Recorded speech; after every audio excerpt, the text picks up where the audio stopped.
What Real Matters. This is Diana Tulchinsky with my first guest, Dr. Bhatt. Dr. Bhatt, please tell me about your earlier life in Barrington area. Well, thank you for having me. And I grew up in Barrington, South Barrington area until 18 years of age, and I studied a lot. And so it was a nice, real challenge to be surrounded in a multi-ethnic, economical community in high school, because it really prepped me for the next stage up in life. Interesting. What high school did you enter? Barrington High School challenged me in both socially as well as educationally, offering plenty of an array of high school AP classes, which helped me prep and pass through certain arenas in college. What type of social activities or debates did you I was in debate club, actually, as well as Orchesis, which is a dance community club. Also, gosh, it was so long ago, but also participated in sports like badminton, and then a lot of extracurricular outside of high school activities as well. Interesting. And what made you get into veterinary science? What was the breaking point, in high school? Or? So yes, in high school, I would say that I'm one of the lucky ones that I always knew I wanted to be a doctor, because physiology, biology, I get it. It makes sense to me. I also have a perk that I grew up in a family of human doctors. So the passion of medicine and case discussion and political discussions regarding medicine were always part of the dinner table, regardless of, even if my parents didn't really want it to be part of dinner conversation, it was amongst both of them. So there was always a background inclination for myself to head towards medicine. I thought it was going to be human medicine, but when push came to shove, during the really tough years of growing up, which is usually your high school, teenage years, when children are coming into their own, and people can be mean.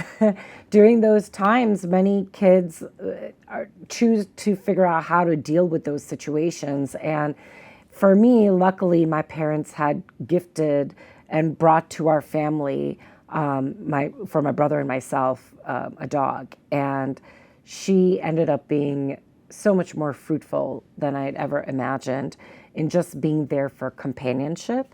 So once I truly realized the value of what she was more than a dog, I felt that I wanted to dedicate my life to be able to understanding my future animals, and thereby, why not make a career out of helping other people's animals? How do dogs receive depression or bullying from little kids or high school kids, adults? How do they pick up on that? So really interesting, because if you look at the type of research that's being done regardless, and a lot of the human side, is we already have seeing eye guide dogs. We have dogs that will help sniff out bombs and drugs. And then we have the next level up of, we know that animals can now smell out when we're going to have a hypoglycemic attack, or in need of insulin, or if we're about to go into an epileptic seizure attack. So if animals are capable of smelling to this degree, it's a perception as well as the ability to smell. And there's a wonderful PhD that I had the pleasure of hearing her speak briefly, Dr. Deborah Horowitz, who actually wrote a book about the nose, the dog's nose, and what it actually perceives and picks up of the world. So if the dog or the cat can pick up that much, what's to say that they cannot sense the ups and down changes that's happening within our physiological system to really indicate to the animal that a person is in need? We know of dolphins that swim out to people that are in the ocean in need. We know of many other animals that have been shown to come, from cows to goats to, we already know, dogs, cats, horses, but even down to goldfish and people having very strong relationships with reptiles and fish, birds, that animals are capable of sensing the ups and downs of the adrenal system, which really controls a lot of our cortisol levels. And then, of course, our endocrine hormones, which would include thyroid and as well as pancreatic hormones and estrogen and testosterone. So if animals can sense all of these, and then they're drawn to the person that is exuding these hormones, and in times of stress would be high cortisol specifically, and is then coming to the person to then be soothed, then that answers so many questions. Not only your question as to how does the animal know, but also the question as to why many people are now seeking the animal for comfort rather sometimes than even looking within themselves or other family members. Interesting. Where did you get your bachelor's from? Moving on. Well, from there, I should have gone straight directly into a program that had a veterinary direct program. I was very lucky. I had good grades, so I was able to get into University of Illinois veterinary direct program, so I could do 3 years of college and go directly into the veterinary program. However, I also had the pleasure and honor of getting accepted into one of the top 10 state universities in the country, which is University of California, Los Angeles. So because they had a limited ability of taking in out-of-state students, I took that. I was supported by many other California family members who were excited and pushed me to take that role. Granted, I went the longer route to get my veterinary degree, but it was worth it. Like, what is the difference in scores between the MCATs, like the medical boards, versus the veterinary? Like, what type of GPA do you need? So what you need for entrance into veterinary school is, if that's kind of the question you're asking me. Yes. It's pretty in-depth. It's not just cut and dry as you have to have good grades. And the same goes for medical school. But for veterinary school, it depends on a vast array of knowledge, specifically within animal arenas. So both medical and veterinary degrees to get in, yes, the testing is different in the sense that there's a testing protocol called MCATs for medical school. There used to be a testing protocol called VCATs for veterinary school. That got eliminated and is now the GRE, which is very simple to get in. However, the GRE must be paired with very good grades, so high GPA, along with a pretty, encompassing circle of extracurricular activities that shows that whether it's a medical student or a veterinary student, that they're capable of taking on multiple things at once and still achieving in high success. Interesting. And like, where did you get your first experience, like after you finished like the boards and everything else? So are you speaking my first experience in veterinary school or after? Okay. So post graduation in veterinary school, I actually took time off because I had 10 years of straight schooling. Academics. And so I chose to take some time off and travel a little bit and actually spend more downtime studying for the boards, because the boards were very different when compared to what you learn clinically in veterinary school. And so after completing that, I actually jumped around to a few wonderful vet hospitals who were willing to take me in and teach me so that I could learn different protocols from a few different hospitals. I don't typically advise that. That's called being a relief veterinarian. I don't typically advise it because you have to work really quickly on your feet if other veterinarians are not around to help you. But fortunately, I was able to make it happen. My first job was in Schaumburg, actually, with an integrative clinic. And then I jumped to a multi-doctor hospital in Carroll Stream, where I worked for the first board-certified veterinary behaviorist in Chicagoland. So I actually had the great pleasure of being able to learn a lot of behavior under Dr. John Sirabasi, as well as get the beneficial benefit of learning with multiple doctors so that we can all learn to make mistakes and learn from them and then learn off of each other and help each other.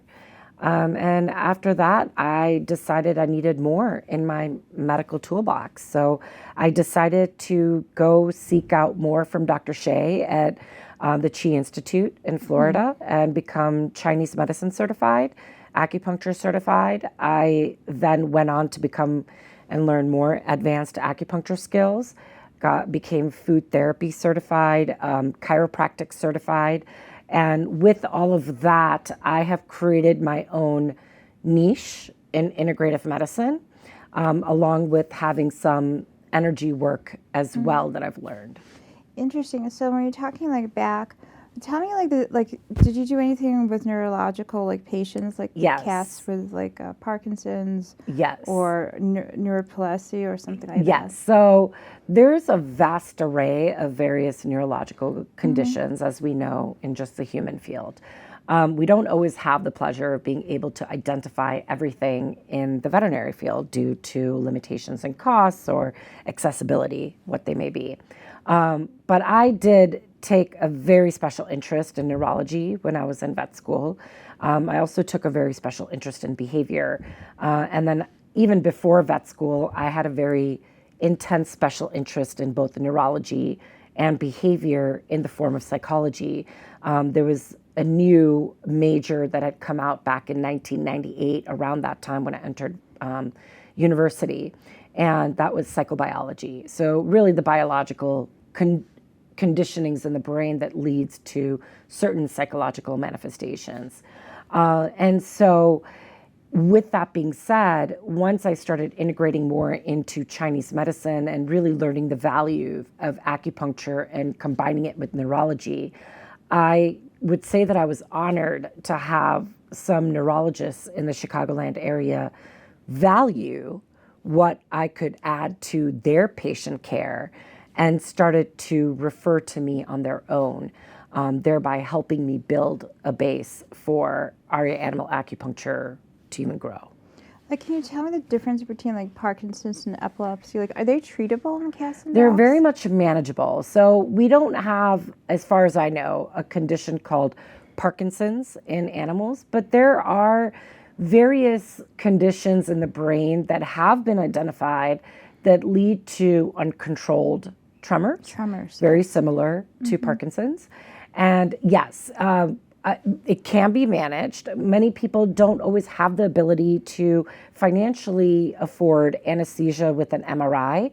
But I always say that having a good consult with a specialist like a neurologist or neurosurgeon, and then follow up with a consult with an acupuncturist, I think are really viable, great options for these conditions. I currently do have Parkinson's clients. And I've encouraged some of those clients to go seek acupuncture for themselves because I know the value of what acupuncture can provide for animals. And since they started doing so, both clients have come in feeling better, while patient in this particular case, a cat, is also getting treated for acupuncture and is feeling better simultaneously. So there are a lot of values in strengthening the nervous system as well as the musculoskeletal system with acupuncture. Interesting. And like for like cats and dogs, like how does like behavioral therapy help and acupuncture like calm them down, or like how's their longevity? A lot of people, let's start with longevity, because a lot of people think that acupuncture is simply meant for mobility improvement. And the reason that I function to name my entire clinical business off of acupuncture when I do regular traditional medicine as well is because I have seen using acupuncture with additional modalities like medications, pain therapies or behavioral drug therapies, we can find better lasting care for the patient as well as a patient living longer more comfortably being the key words there.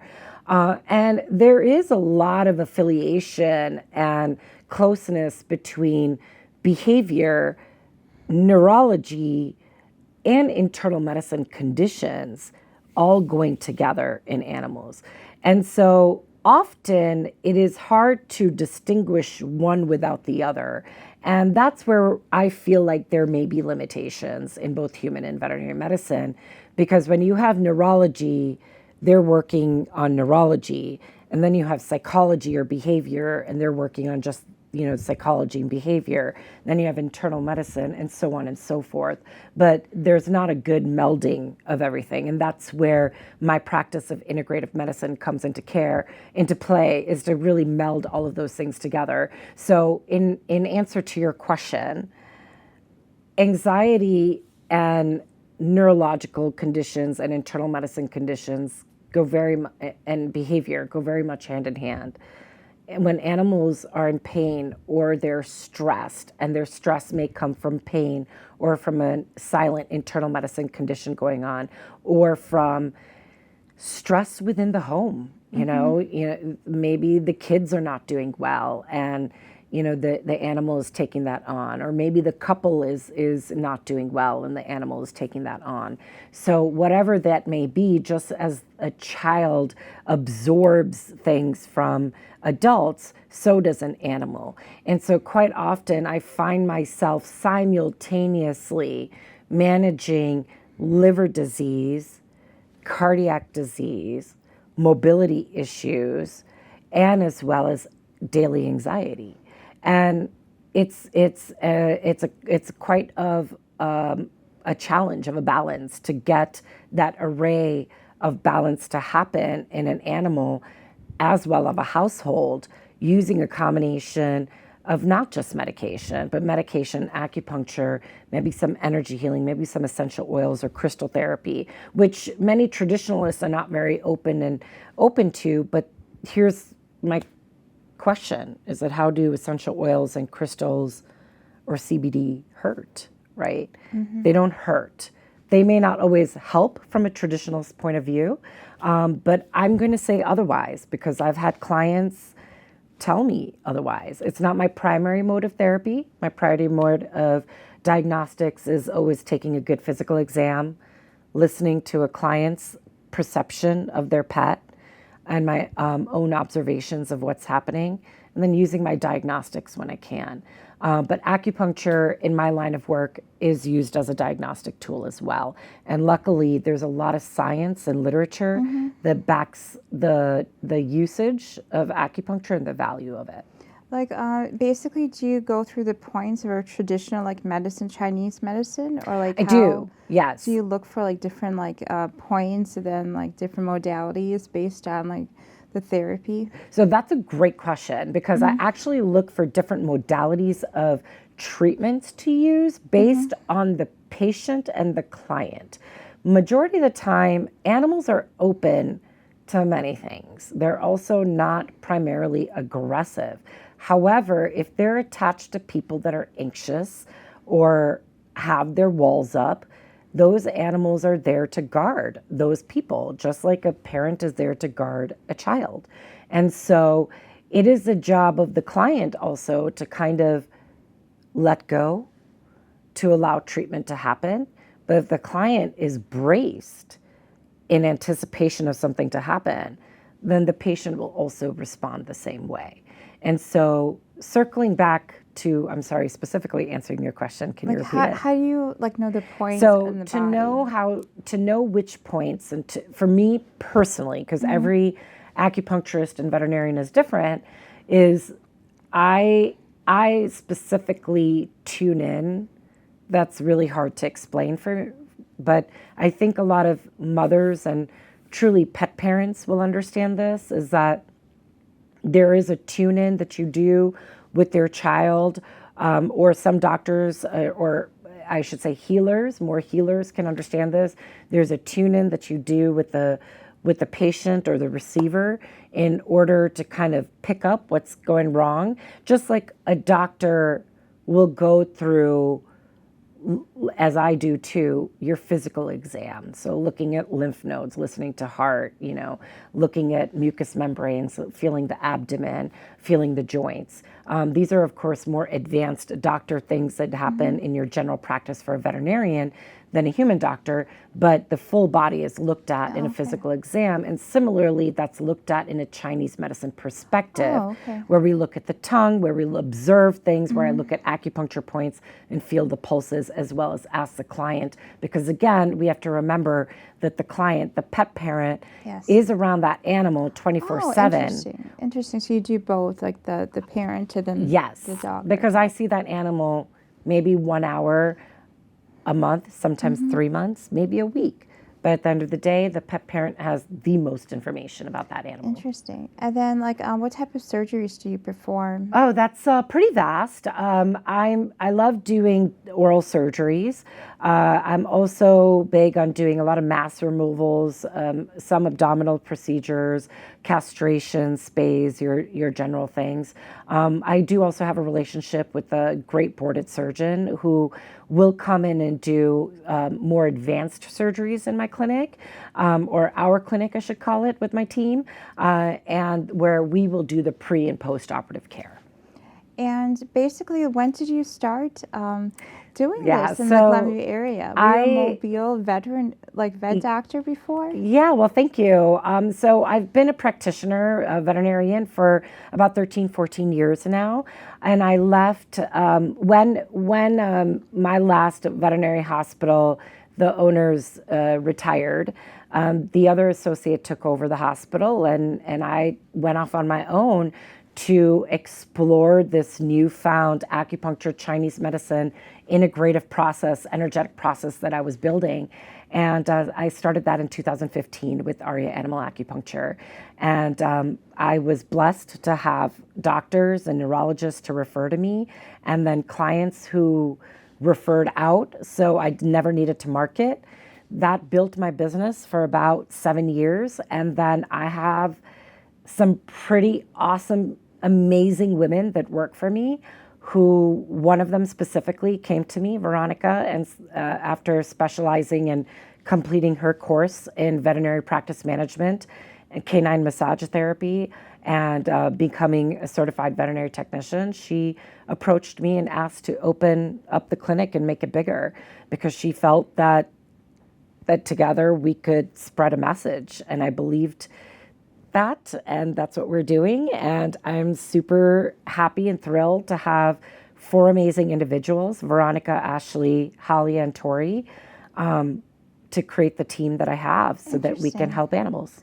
And then, why did you choose Glenview for all the North Shore areas? I'm really grateful to Glenview, because the village and the township of Glenview must have seen something in their township and to know that clients wanted something different, because they said, we want an integrative veterinarian here. We haven't had one. We don't know what that is. We want to explore it. We welcome you.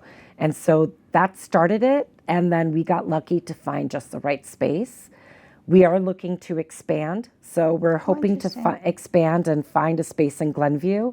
But if we don't, we hope that Glenview will always be open to us, because we love them. Nice. And are you planning to open a certification for vets and nurses for the acupuncture business? Not for acupuncture. No. That is, I'll leave that to Dr. Shea over at Chi Institute. He's actually opened up so many schools throughout the world. But I am happy to be Dr. Shea's disciples.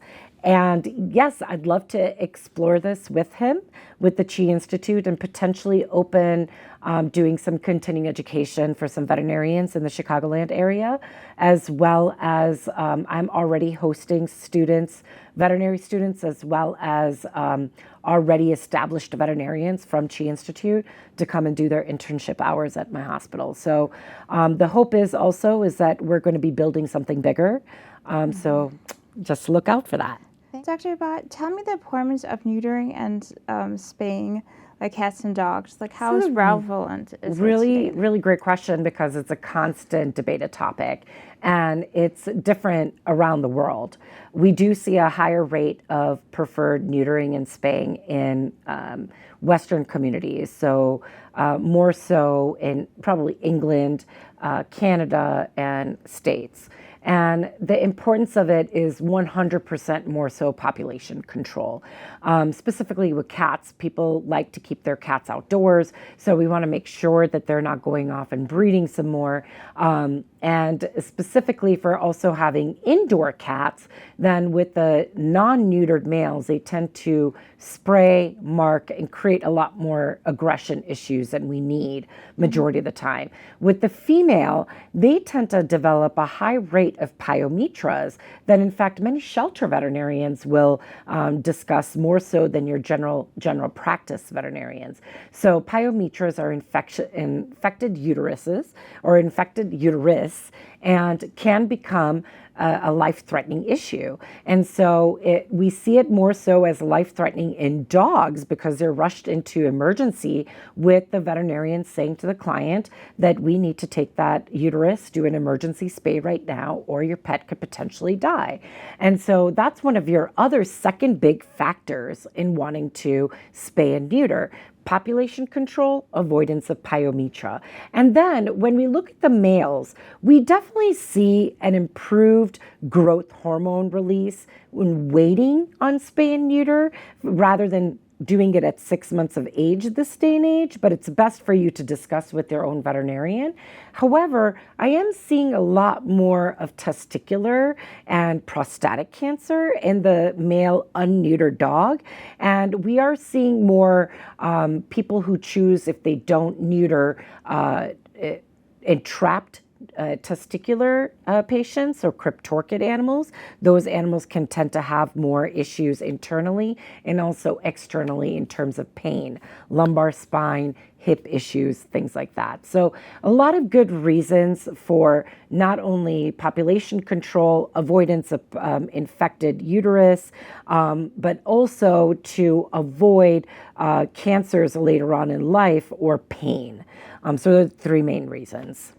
Interesting. And like, what do you do when like they reach the span of their life, like when dogs and cats? So a lot of and times, like if they're older and they have not been spayed or neutered, we may not touch them unless they're posing to be an issue, which again, I tend to see either pyometra, testicular or prostatic cancer. And if we see prostatic or testicular cancer or mammary cancer, pyometra, then we have to forcibly spay or neuter in order to increase the lifespan of that animal. Thank you. You've been very informative of Thank cats you. and dogs and integrative medicine. Thank you for having me. And I'll just educate everybody out there that if you'd like to know more, you can always use the hashtag integrate, educate, communicate, heal, because those are our 4 pillars of ARIA Animal Acupuncture. Thank you. Thank you, Dr. Bhatt. Thank you for watching Real People, Real Matters. This is Diana Tulchinsky with Dr. Bhatt of Glenview.